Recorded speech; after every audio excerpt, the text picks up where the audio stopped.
A ver, prendan un ratito todo su cámara.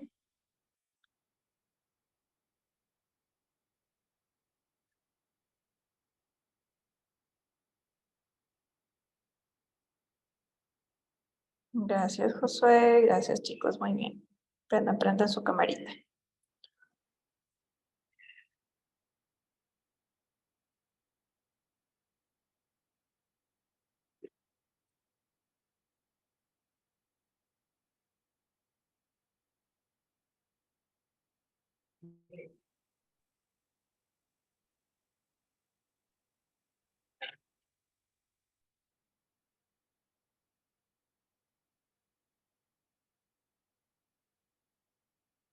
A ver, faltan 4 personas.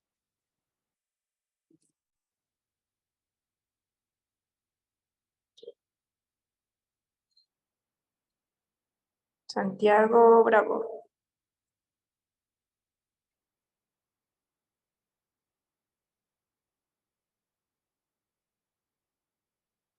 Santiago, ¿qué pasó? Está en fondo negro, Santiago. Doc, estoy prendiendo la cámara, solo que la cámara está como un poquito dañada, pero denme un segundo y ya la arreglo. Ya, tranquilos. Ya, chicos, bueno.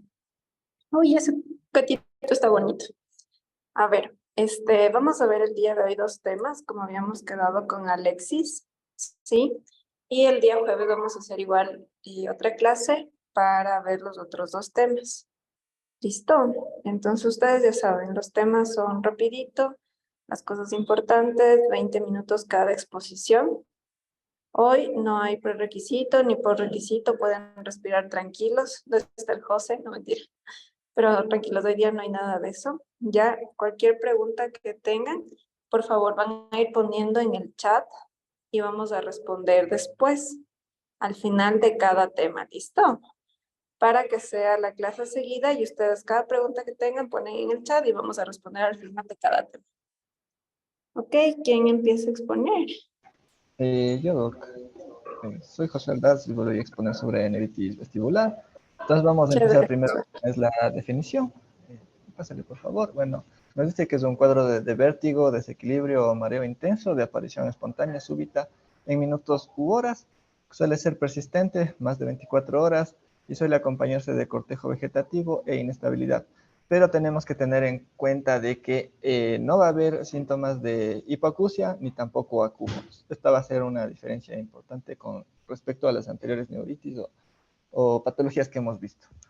Siguiente, por favor. Bueno, en la epidemiología en realidad nos dice que es la segunda causa más común de vértigo después del vértigo posicional paroxístico benigno.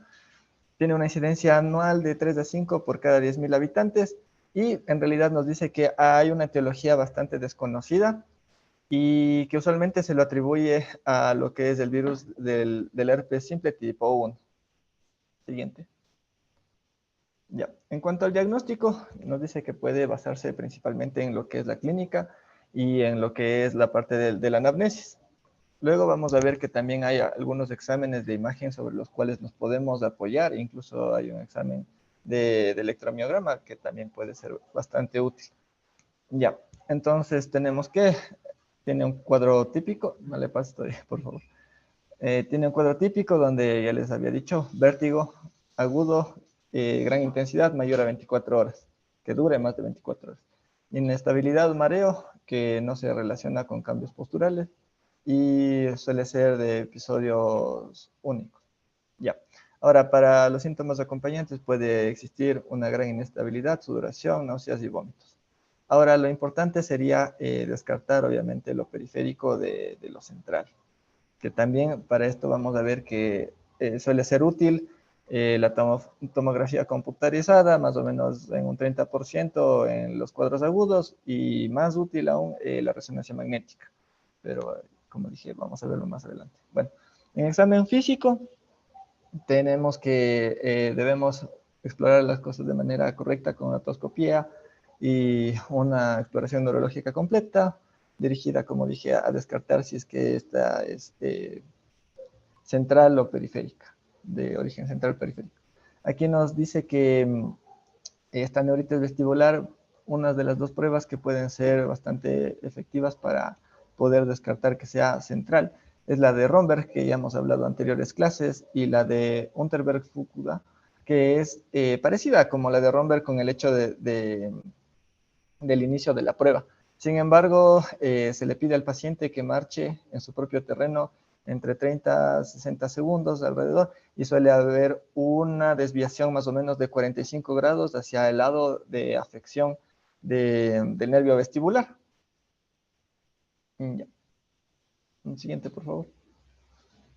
Otros tipos de examen, o sea, de examen físico que también se puede utilizar son las gafas de Frenzel, que son la imagen de la derecha que podemos observar.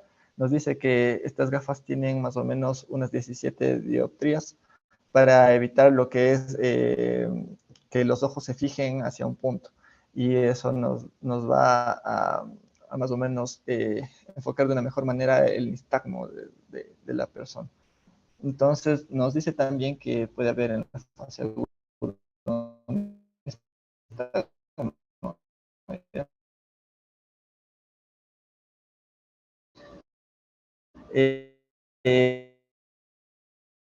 Hay tres posiciones de la mirada que, que son bastante útiles. Una es de frente, otra es a la izquierda y otra es a la derecha. También una parte importante que me pareció solamente cuando existe un nistagmo que sea en una, para tenerlo como en cuenta. Listo. Siguiente, por favor. Siguiente. Disculpen, yo sigo viendo la imagen de examen físico, no sé cuál está. ¿La anterior? Pásale la anterior.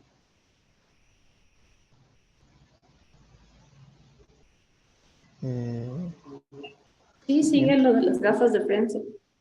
Ahí hay cosas. Ya, también teníamos esta prueba que hemos visualizado bastante, que es en donde vamos a observar por medio de la sacudida rápida, no mayor a 30 grados, de lo que es la cabeza del paciente, pidiéndole que fije hacia un punto nuestra nariz en este caso. Más o menos nos vamos a ubicar a 50 centímetros de la cara del paciente. Y observar si es que existe un desenfoque y eso produzca un nistagmo en este caso.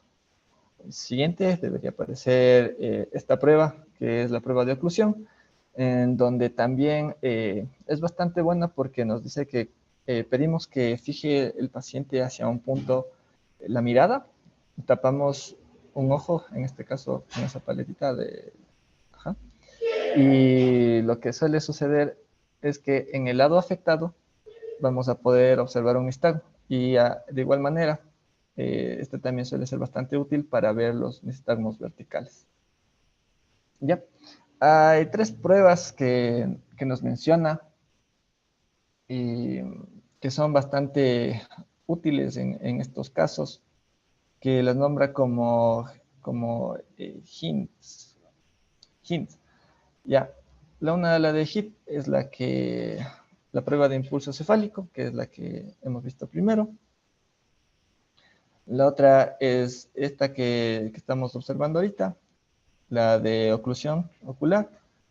Y, uy, cuidado, perdón, casi se me riega una agüita que la tenía por aquí.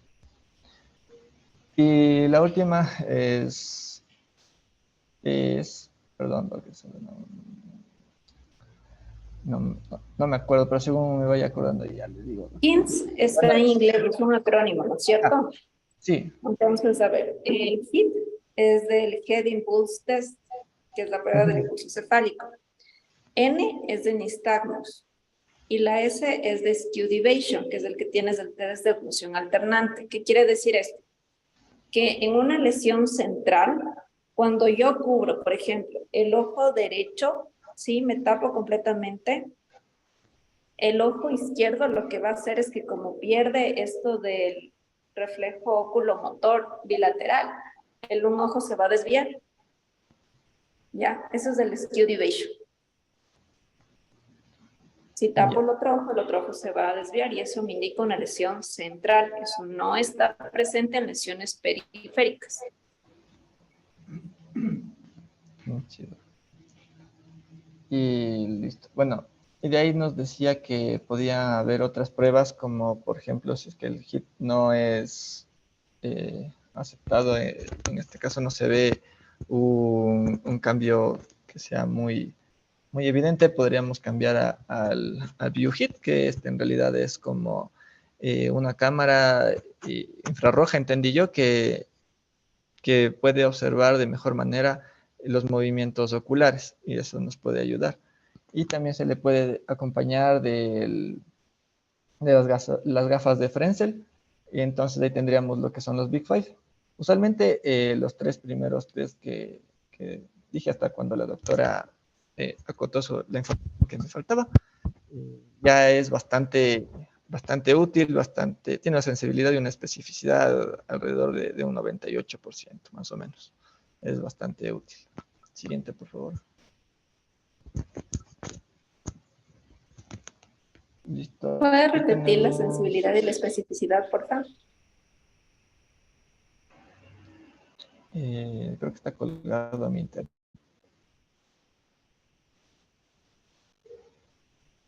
Tiene una sensibilidad y especificidad bastante alta, más o menos del 98%, ¿no? Ok, sí. Ujú.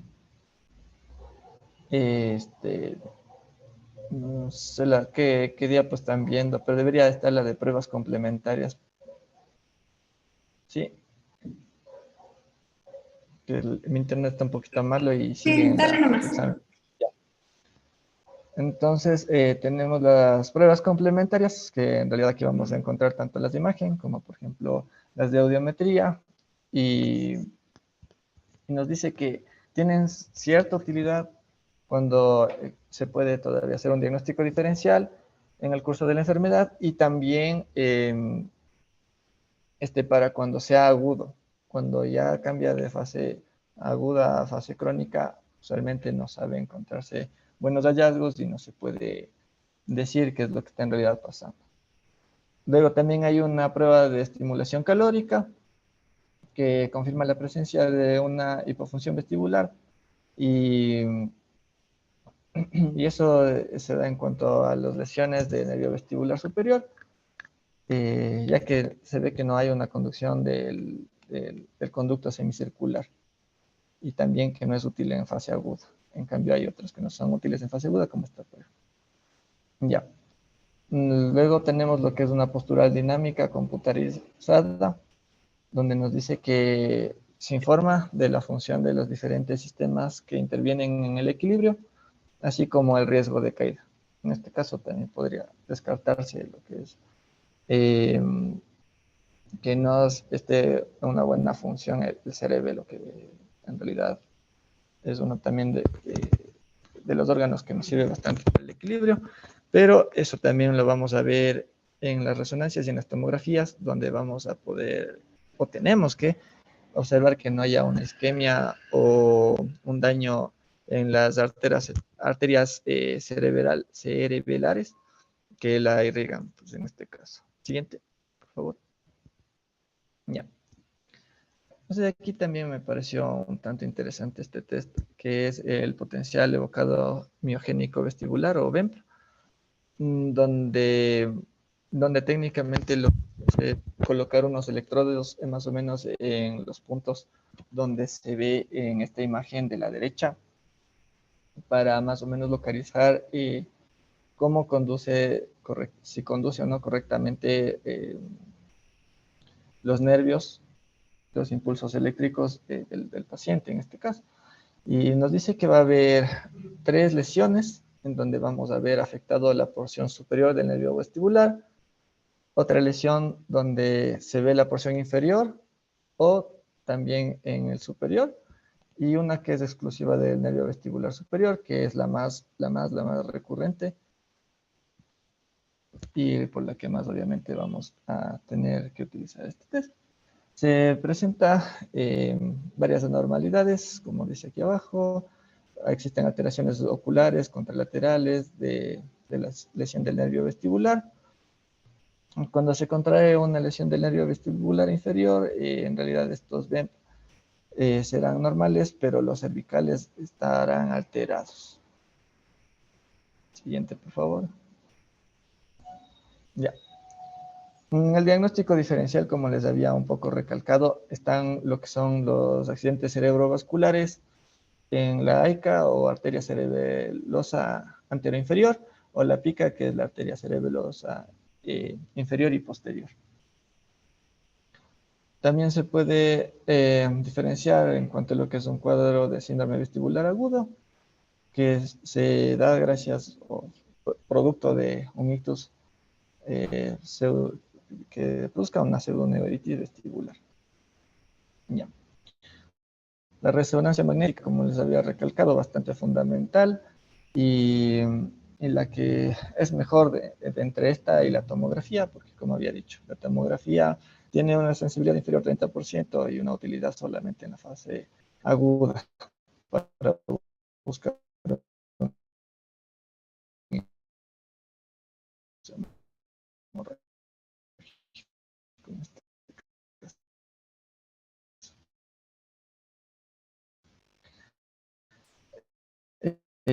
existen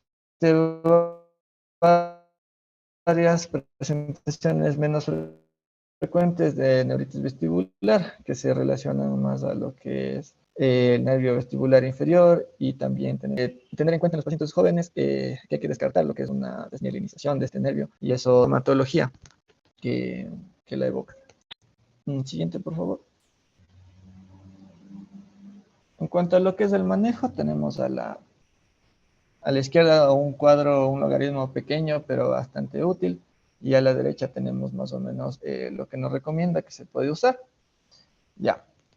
Nos dice que en realidad es de una evolución natural, que la enfermedad se maneja se presenta mejorías en pocos días y hay una restitución completa de los síntomas a las 4 semanas. Eso por una parte. Por otra parte, también nos dice que si es que los síntomas suelen ser bastante pronunciados, que si hay no hay una mejoría tan inmediata, digamos, se puede utilizar en las primeras 48 horas fármacos de efecto sedante vestibular para el control de los síntomas vegetativos, como en este caso nos recomienda la dimenhidranato, que es un antihistamínico. 15 miligramos. Dimenhidrinato. Hidrinato.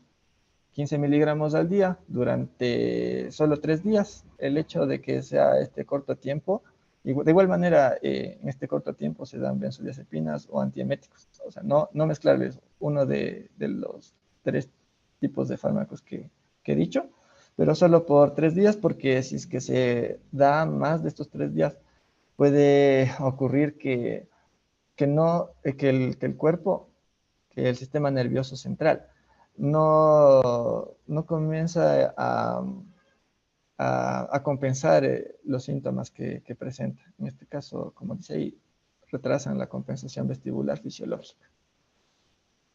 Y de ahí ya para último, se podría decir que se recomienda la terapia combinada mediante la inyección intratimpánica y la administración oral simultánea de corticoides, donde se describe una mejoría, una recuperación del receptor periférico y la posibilidad de acelerar la incorporación del paciente a su vida diaria, pero de igual manera no hay que abusar ni dar más allá de un tiempo determinado, porque también puede terminar resultando perjudicial.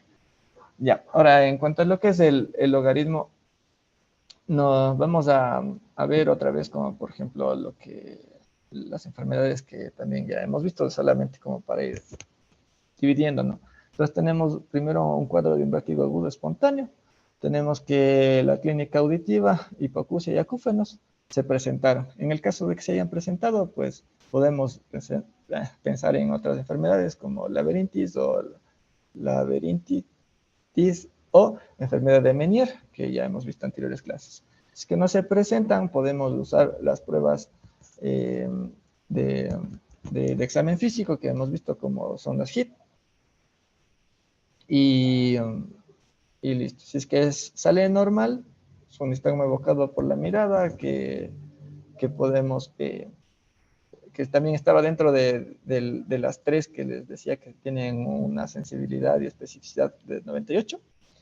Entonces, si es que resulta que si existe un nistagmo evocado por la mirada, una prueba de oclusión ocular, se pide una resonancia magnética, porque por el sospecha de ictus o esclerosis múltiple. Sin embargo, si es que sale anormal, en este caso, hay una neuritis vestibular, se espera la evolución de un mes alrededor, porque como les había dicho, usualmente expectar suele ser suficiente si es que los síntomas vegetativos no son demasiado molestos. Entonces tenemos un lado donde nos dice que existe una mejoría, entonces el paciente ya ha estado de alta, y una no mejoría donde se prefiere una rehabilitación específica y también el uso de fármacos. Y de ahí ya siguiente estaría la bibliografía, que ha sido la que me ha acompañado en esta pequeña revisión. Chévere, Josué, muchas gracias. Chicos, ¿tienen alguna duda, alguna pregunta?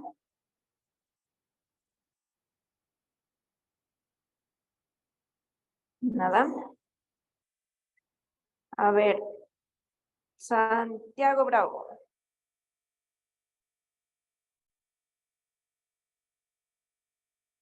Dígame, Doc. ¿Cuál es la causa más común de vértigo?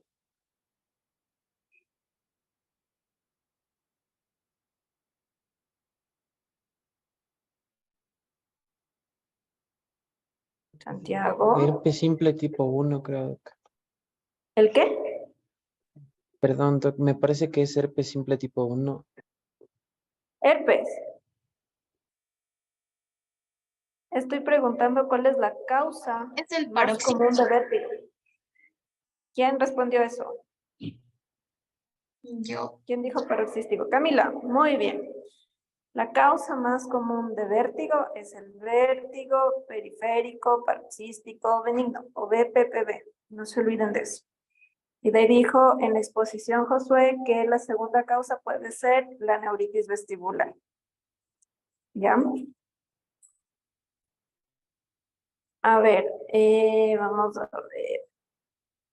El tiempo que dura la sensación de vértigo en la neuritis vestibular es de ¿cuánto, Emily? Emily Kulki.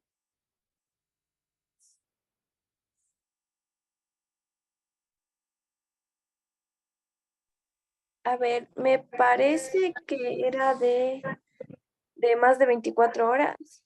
Más o menos 24 horas. Ya, muy bien. A ver, vamos a ver.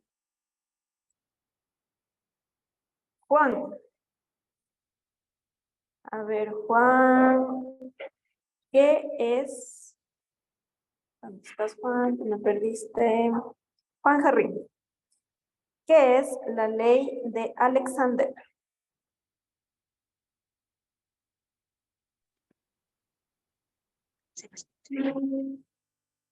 ¿Cuál me dijo Doc? La de Alexander. Ajá. La ley de Alexander es que es la de la velocidad del movimiento ocular, aumenta cuando los ojos miran hacia un lado en fase rápida, creo que era en fase rápida, y disminuye cuando se dirige hacia el otro lado. Ajá, así como cuando lees. Muy bien. Exacto. Ya. ¿Cómo? Ah, Juanito, sin leer para la próxima. Muy bien, esa es la ley de Alexander. Sí entienden eso, ¿no es cierto? Sí está para todos claros la ley de Alexander, chicos. No, o sea, yo por lo menos Ya. no lo entendí. No, yo no la entiendo tampoco. A ver, nos dice, a ver, dame un segundo. A ver. Ya. La ley de Alexander nos dice que, por ejemplo, La fase rápida quiere decir que es cuando mira, digamos, el ojo va a ver hacia la izquierda. Todos miren hacia la izquierda manteniendo la cabeza recta. Todos miren a la izquierda. ¿Ya? Cuando miramos a la izquierda y el ojo comienza a titilar rapidísimo como un nistagmus, esa es la fase rápida. Digamos que la fase rápida está a la izquierda. Entonces el movimiento ocular va a ser más rápido hacia ese lado. Déjenme, ya, aquí está mi video. Si todos miramos hacia la izquierda, mi ojo va a comenzar a hacer esto. ¿Sí? Y mientras yo cambio hacia la fase lenta, que digamos que está en mi ojo derecho, mi ojo hace esto. Disminuye su velocidad.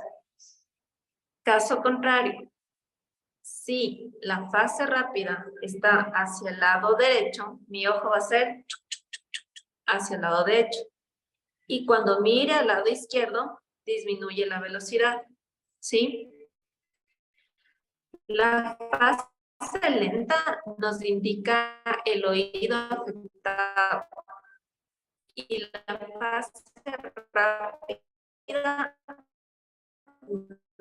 nos indica el oído sano, porque está... ¿Qué disimulado?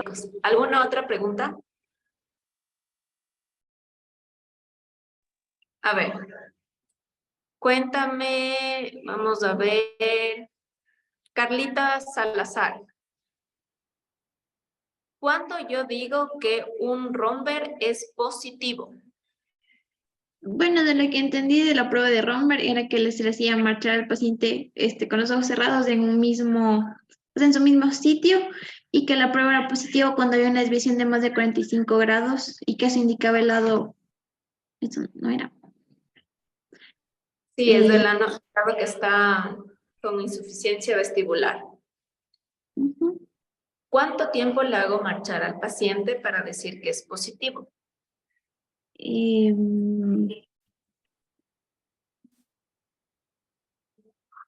30 segundos, 45 De segundos. 30 a 40 segundos. Porque pasado eso hay una descompensación fisiológica, entonces tampoco me sirve, es un dudoso. A ver, Fátima Macas. ¿Cuándo es un Gutenberger positivo? No, el de Gutenberg no era el que le marchaba y el paciente, o sea, se dirigía a su lado. Tenía lo de los grados, o sea, de rotación de 45 grados hacia el lado afectado. ¿Cómo haces la prueba de Gutenberger? La de Gutenberg, o sea, de lo que se veía en esa imagen que tenía el compañero es que la paciente estaba marchando. Ya, muy bien. ¿Cuántos pasos te haces dar a la paciente? Entre unos 10 a 15. No. ¿Alguien sabe cuántos pasos tiene que dar un paciente en el test de Gutenberger? 80. No. ¿Quién da más? ¿Quién da menos? ¿Nadie? Son 45 pasos. Y yo digo que es positivo cuando tengo una desviación de más de 45 grados hacia un lado o hacia el otro, o cuando diciéndole y recalcándole al paciente que marche en su propio sitio, el paciente atrás. Cuando pasa eso, que da hacia adelante o hacia atrás, yo me apoyo en otra prueba que se llama la prueba de estrella de Babinski, en donde le hago dar al paciente 3 pasos hacia adelante, 3 pasos hacia atrás, 3 pasos como que más o menos hacia adelante serían las 12, hacia un lado sería a las 10 y luego a las 9, al otro lado sería a las 12, a las 2 y a las 3. ¿Sí? Como una estrella. Y si el paciente pierde la dirección, yo veo que es una prueba de estrella de Babinski positivo. Entonces, así me apoyo, ¿ya? Pero lo básico es del Romberg, que son más o menos entre 30 a 40 pasos o segundos, y el Gutenberger, que son 45 pasos, ¿no? Listo. A ver, vamos a ver. Kevin Castillo. ¿Qué significaba hints? Head impulse, hint, la, era el impulse, nystagmus y la última, no me acuerdo, no, solo me acuerdo head impulse y nystagmus, la otra no me acuerdo el acrónimo en inglés. ¿Alguien se acuerda? Test de Skew. Oh, Eh, bueno, Muy bien. Skew. Skewed patient. Ajá. Perfecto. Jesús, ¿cuál era la sensibilidad de este test?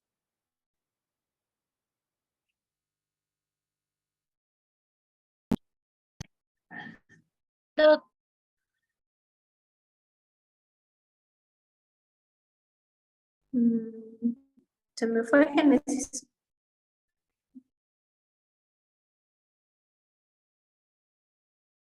Se nos perdió Génesis. A ver, Wendy. Cuéntame 2 fármacos y en qué dosis das el tratamiento para neuritis vestibular. Ya, puede ser el dimenhidrinato de Ujú. 150 miligramos al día durante 3 días. ¿Cada cuánto darías? Doc, perdón, ya volví, no sé qué pasó con mi audio, perdón. ¿Me Tranquila, escucha? Génesis, ya voy contigo, dame un segundito. Ya, Doc, perdón. Cada 12 do- Sí, cuéntame, Wendy, ¿cada cuánto y cada darías el 12, dimenhidrinato? Está muy bien. cada ¿Perdón? 12, cada 12. Sí, puedes dar cada 2, exacto. Sí, muy bien. Ahora sí, Génesis, cuéntame, ya dijo Wendy un fármaco que es el dimenhidrinato. ¿Qué otro fármaco puedes dar y en qué dosis?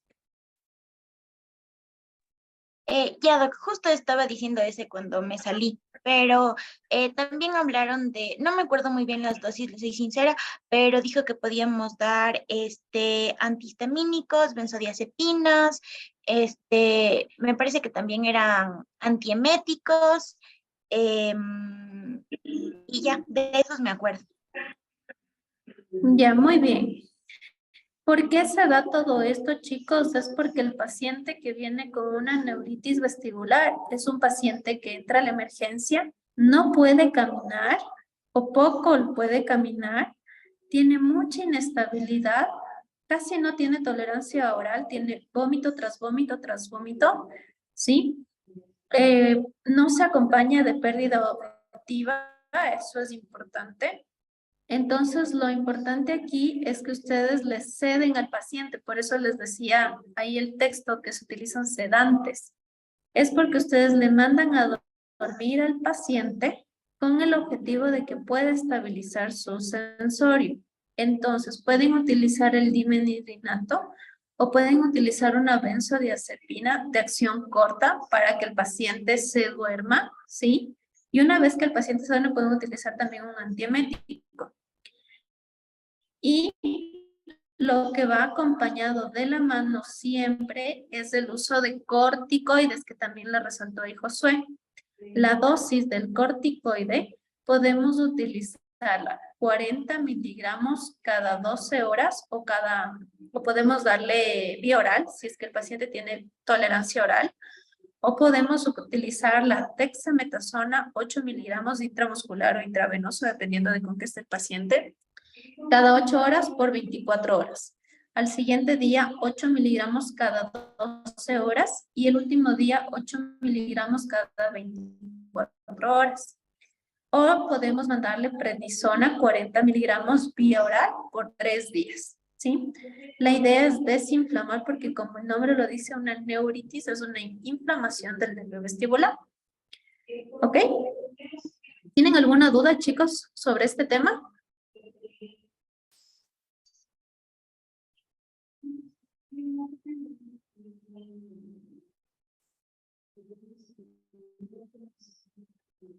¿Nada? Ya, chicos.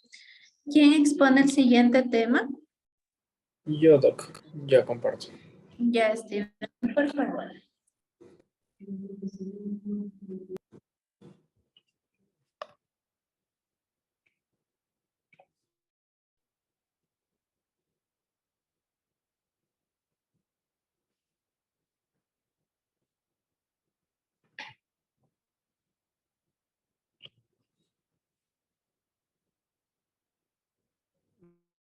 Sale mal. Pero sí se ve, Doc. Salen montadas las diapos. Sí, Steven, continúa nomás. Ya, entonces vamos a hablar sobre el nervio facial o séptimo paracranial. Ya.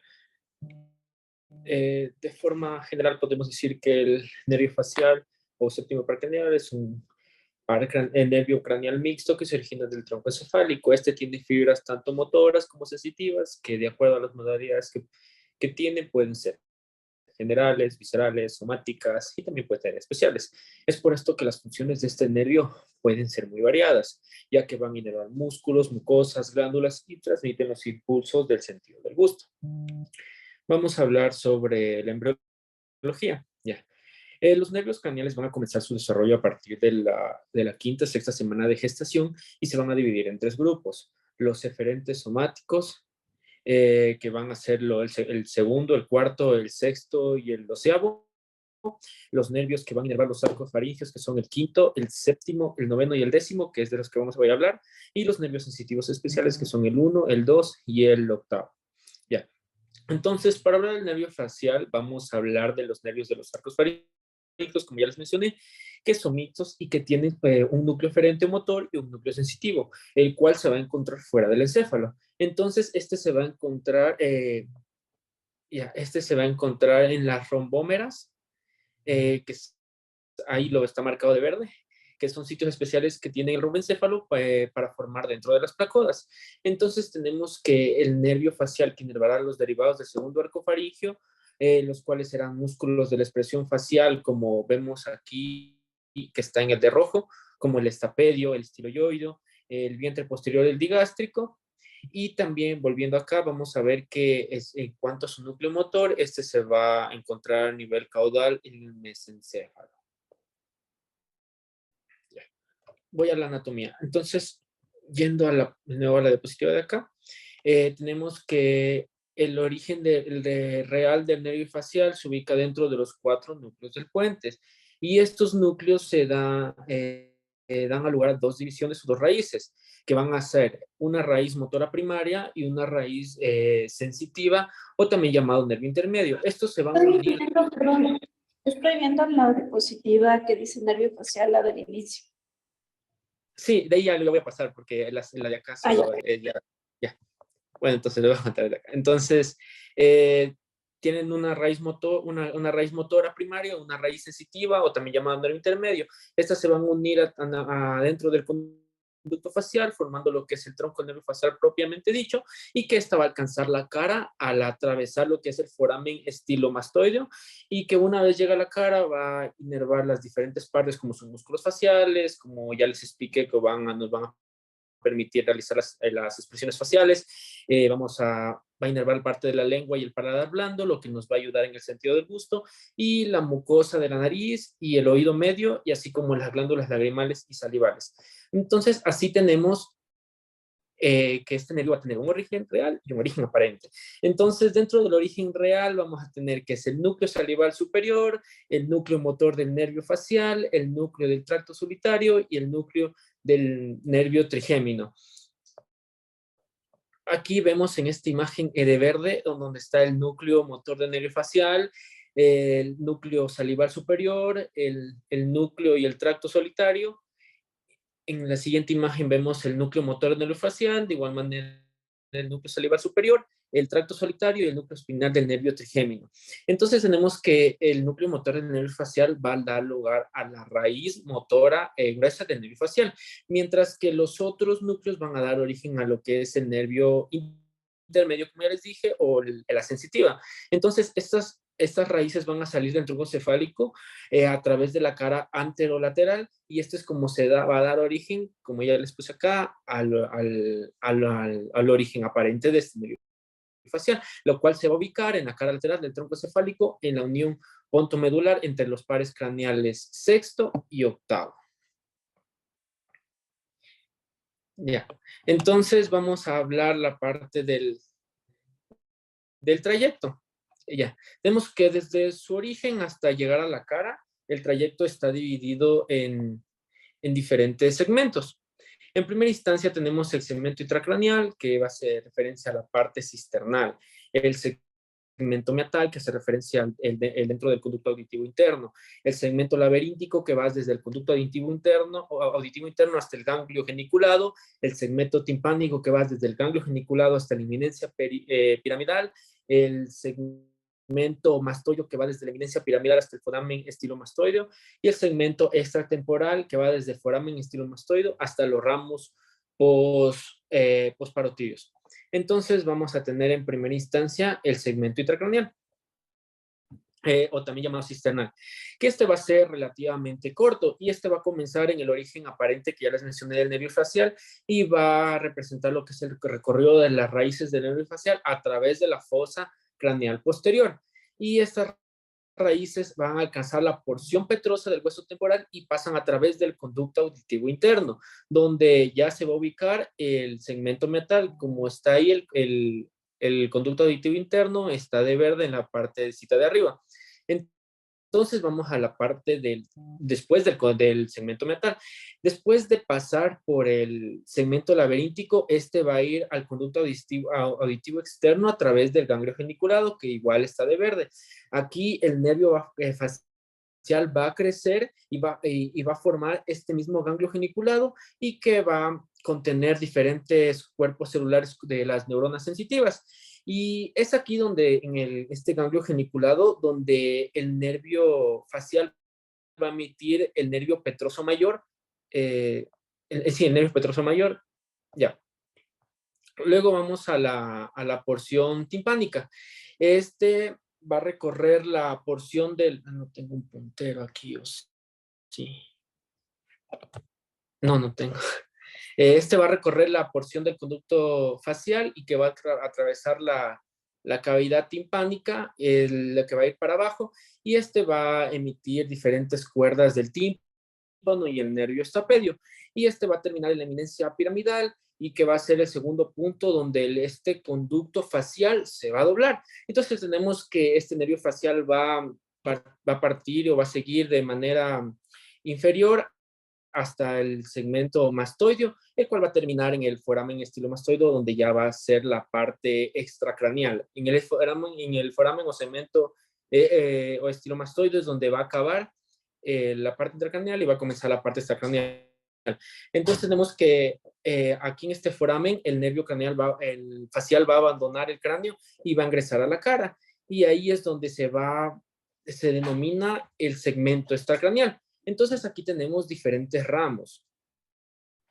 Tenemos los ramos intracraneales que van a estar dentro del cráneo, como su nombre mismo lo dice, y los ramos extracraneales. Entre los ramos intracraneales vamos a tener el nervio petroso mayor, que está como de celeste, y el nervio, la cuerda del tímpano y el nervio estapedio. Y los ramos extracraneales, que están de un color más como gris, azul, que son los ramos temporales de nervio facial, los ramos cigomáticos de nervio facial, tenemos el ramo marginal mandibular del nervio facial, el nervio auricular posterior, el ramo digástrico del nervio facial, el ramo estiloyoyo del nervio facial y el ramo cervical del nervio facial. Y esto es cuanto al trayecto.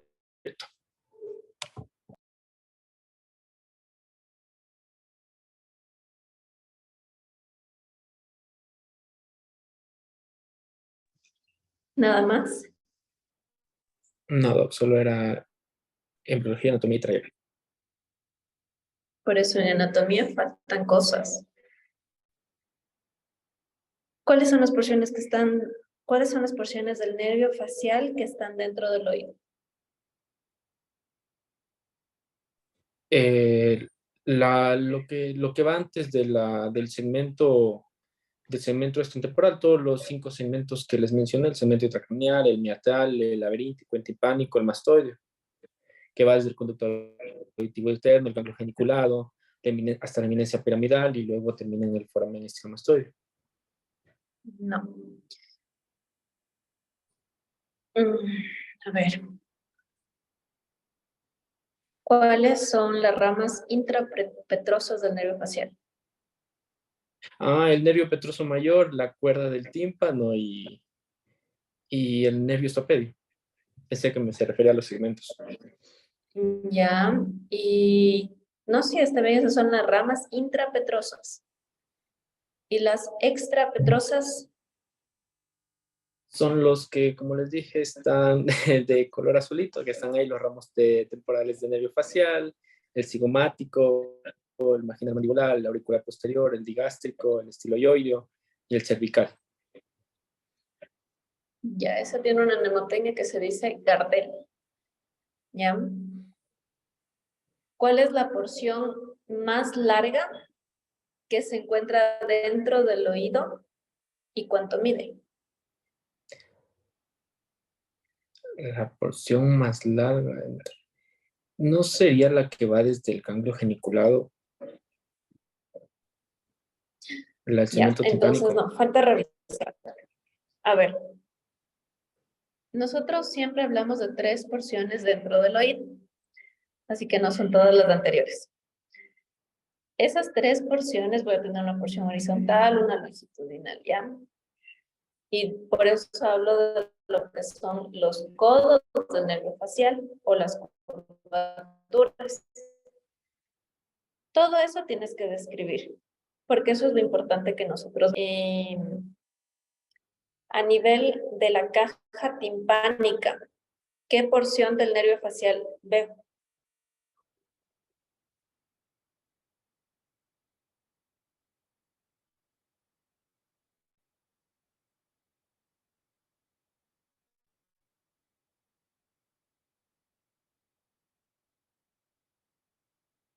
¿No? Se le cortó, no escucho. A ver, esto ya vieron ustedes oído. En la pared posterior del oído medio, ¿qué porción del nervio facial encuentro? Chicos, para todos la pregunta. La vertical, o sea, la porción recta. ¿Cómo? No sé, la porción vertical. Ya, no, chicos. Entonces, para el día jueves, todos van a hacer un dibujo del nervio facial y su trayecto, ¿sí? Y Steven, nos vas a reforzar la clase con estas preguntas que te di.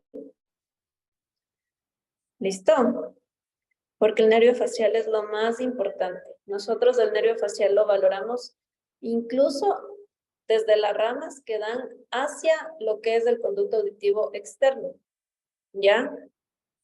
Porque ustedes saben que el nervio inerva también parte del conducto auditivo externo y de la concha.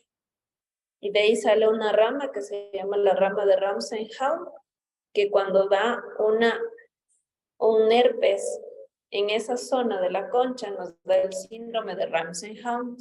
Entonces, el nervio facial va desde ahí hasta la parte interna del cerebro. Cuando yo hago una cirugía que se llama mastoidectomía, yo tengo que saber de dónde sale el facial, por qué estructuras del oído recorre, qué ramas da, para poder estar segura de dónde hago los cortes. ¿Sí? Así que falta eso, Steven. ¿Listo? Ya, chicuelos. Entonces, la próxima clase, Steven, nos vas a reforzar en 5 minutitos todos los trayectos del nervio facial a nivel del oído, qué es lo que te faltó, cuáles son los trayectos, cuáles son las rodillas del facial o los codos del facial, cuánto miden las porciones, a qué nivel se dan las ramas, cuáles son las ramas intrapetrosas, extrapetrosas y las ramas terminales del facial. Así, 5 diapositivas. ¿Listo?